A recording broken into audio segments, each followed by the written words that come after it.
Alright, so we washed the carburetor bowl out, got all the gunk out of it, and really I just used gasoline, swished it around, got the varnish in it to sort of melt, and dumped it out, put more in, swished it around again, and then I blew it all the passages out really good with the compressed air, and now we're going to start to put it back together.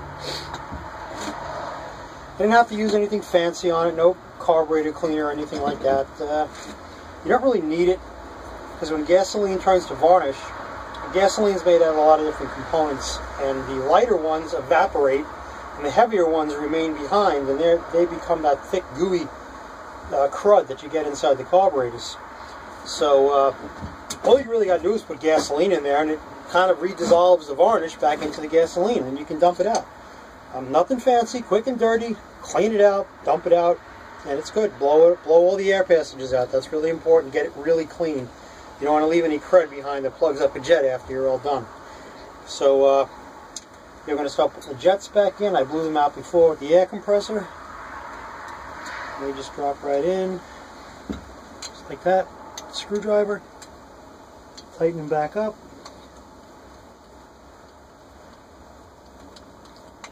And I put the ball in here. That's the chuck ball for the accelerator pump, and the screw that retains it. Don't forget to put the ball in. Don't lose the ball when you take it apart either. A needle and seat, I blew that out, got it nice and clean. There's a little washer that goes on there. That just drops down. I'm sorry, the seat. The needle goes into the seat.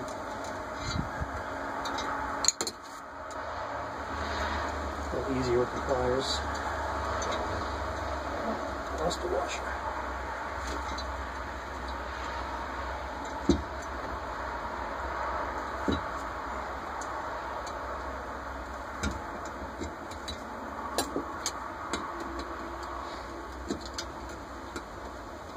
Okay, that's the seat. Let's tighten it on up. Really should have a bigger screwdriver for this. Okay. And I took the fuel filter off before too, which is just this little screen that goes in here. The spring holds it in.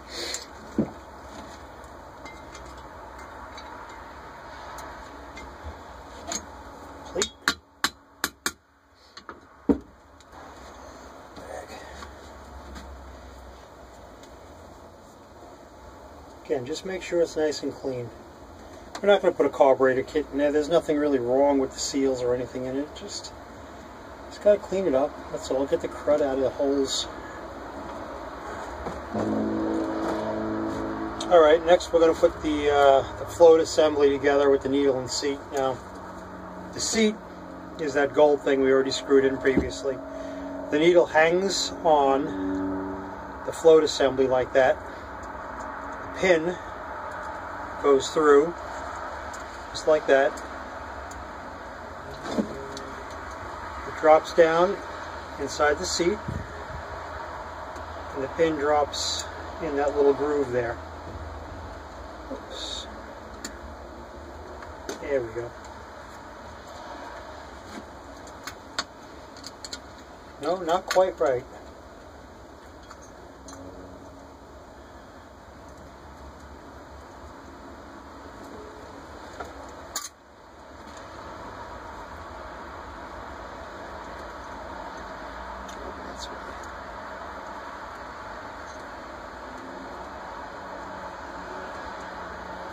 Just like that.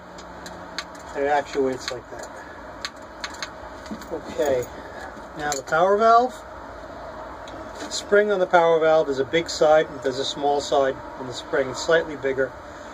If you put it in this way and you drop it in the hole and you pull it up, you may end up like that on you. So turn it around, put the big end of the spring in there so it stays in when you go to assemble it.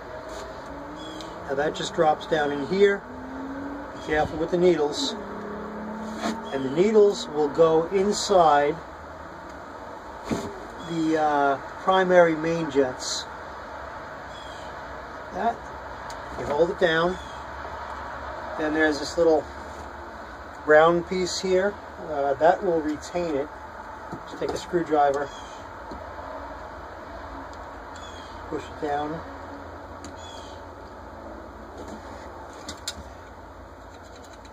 And the needles won't, if you don't push that in all the way, the needles will pull out of the jets.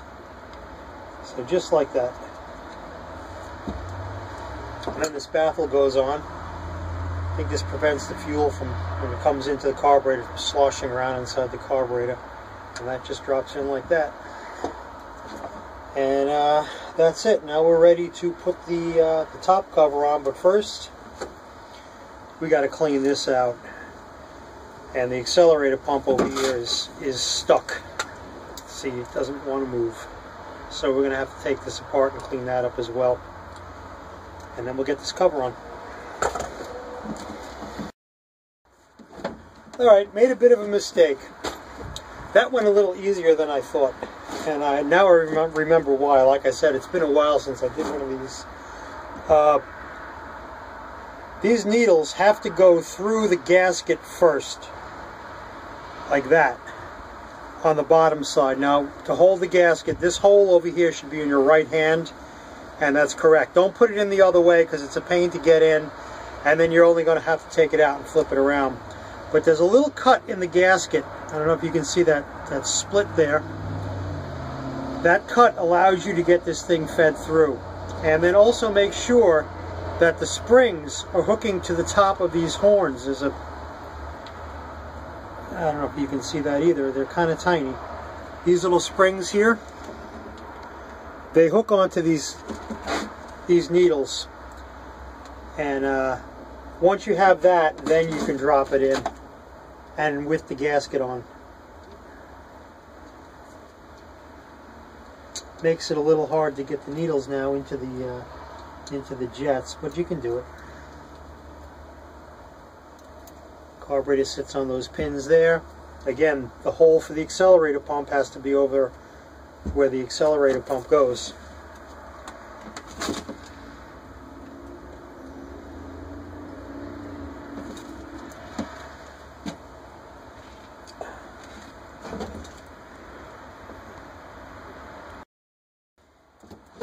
Okay, it was a little tricky getting this in here. Once I placed the gasket on, you had to sort of grab it with a tweezer and do it in a bright light and kind of line up the tapered rod here into the jet. And then once, you got to be careful, don't push hard on it, but once they line up, it'll drop down, and then you can push that collar that I showed you before down inside over here to retain it. And then once it's in, it'll go like that, nice and smooth, and you know you got it right. Got to do a similar thing now with the secondary when the secondary goes on. These two tapered needles have to drop inside the, it's not really a jet, but it's where the main jet, the secondary main jet would be. It's just a hole really. They have to drop down straight inside. Until they're lined up with those holes, they're not going to fit in. So you have to be patient with them. And once they're in, they'll drop in, and you'll know they're working. When you turn the flap here, it pulls up and down on the rods. Now, if those rods are not seated, it's going to cause the flap to stay open like that. If it's working properly, it'll be able to open and close, and you know you got those lined up. So I don't know if I'm going to be able to show you that on the video, but the spring for the accelerator pump drops in like that. This is the accelerator pump. The cup still looks good. It works up and down inside here. That's working fine. Drops in. And now we're going to try to line this up.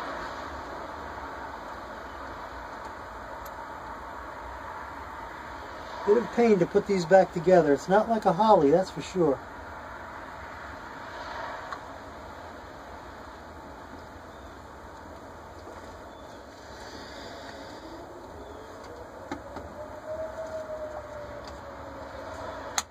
That one went right in. Look at that. Got lucky. Okay, that's it. Now it's a matter of putting the screws back in her. And then the throttle assembly, which we still have to blow out the passages. You got the idle jets down here. I'm going to pull them out, and I'm going to clean up the ports, check the needles, make sure they're clean, then put them back in.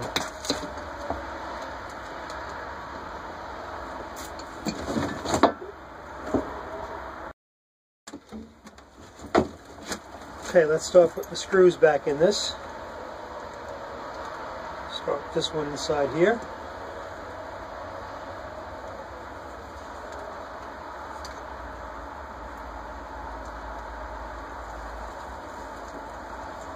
They just go down inside the carburetor throat.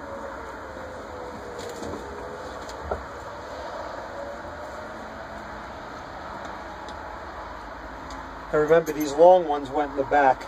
They're not going to attach to anything yet till the throttle's in. And this here and here.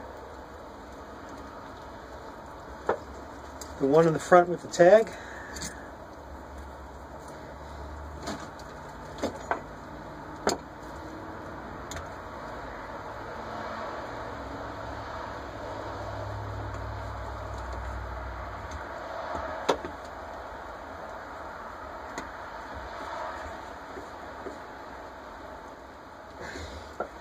Then the two right in the middle, right behind the secondary. Whoops, wrong ones.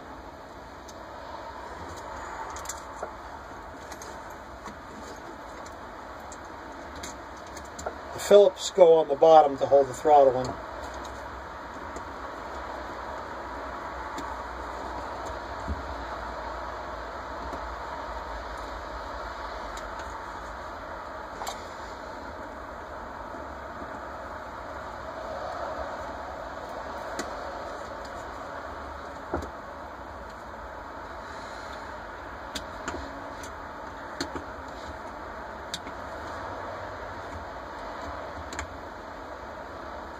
Okay.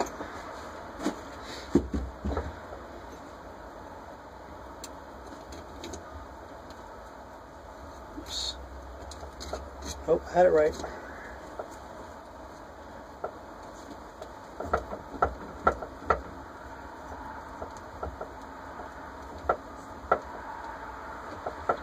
Get a wrench and tighten that one up later. Now the linkage. Okay, you can hear it spraying too.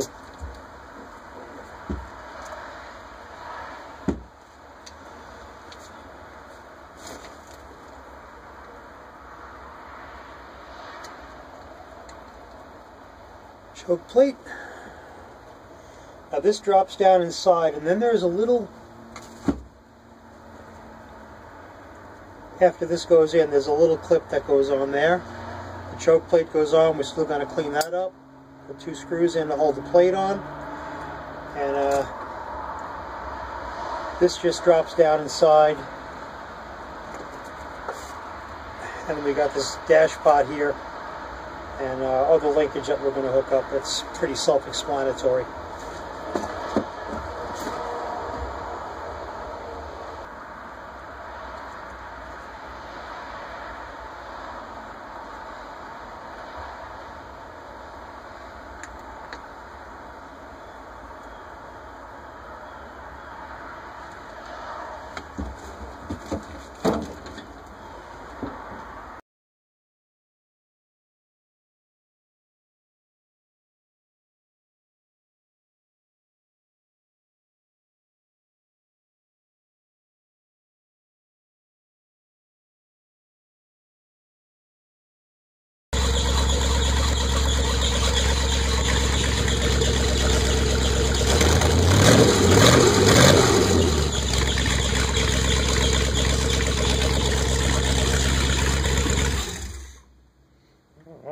Let's see if we get one of what's more of it starting.